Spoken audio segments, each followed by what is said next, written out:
ఆంధ్రప్రదేశ్లోని గల్లీ గల్లీలో అప్పటి టీడీపీ కూటమి ప్రభుత్వం మీద ఒత్తిడి పెంచి వీళ్ళని విడగొట్టడంలో విజయసాయిరెడ్డి గారు ఏ మాట కామాట చాలా కీ రోల్ పోషించారు. సక్సెస్ అయ్యారు కూడా.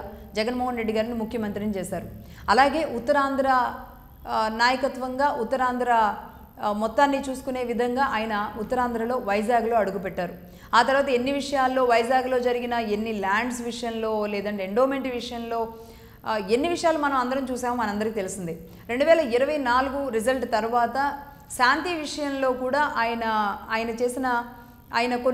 ఎన్ని ఈ పొరపాట్లు చేశారు అంటూ ఓపెన్గా బాహటంగా శాంతి భర్త బయటకు వచ్చి మాట్లాడడం కానీ అనేక ఆరోపణలకి కూడా ఆయన అక్కడ సెంట్రిక్ లాంటి పరిస్థితికి కారణమైంది. బట్ దాని వెనక ఎవరన్నా ఉండి విజయసాయిరెడ్డి గారి మీద నడిపారా లేదంటే ఆయనే ఆ చట్రంలో ఇరుక్కుపోయి బయటపడ్డారా ఏమో తెలియదు. కానీ మొత్తంగా అయితే ఒక నెల్లూరు నుంచి ఒక సామాన్యమైన కుటుంబం నుంచి బయటకు వచ్చి ఎలాంటి రాజకీయ నేపథ్యం కూడా వెనక వాళ్ళ కుటుంబాల్లో కూడా లేకుండా కేవలం ఒక చార్టెడ్ అకౌంటెంట్ అంటేనే లెక్కల మాస్టర్స్.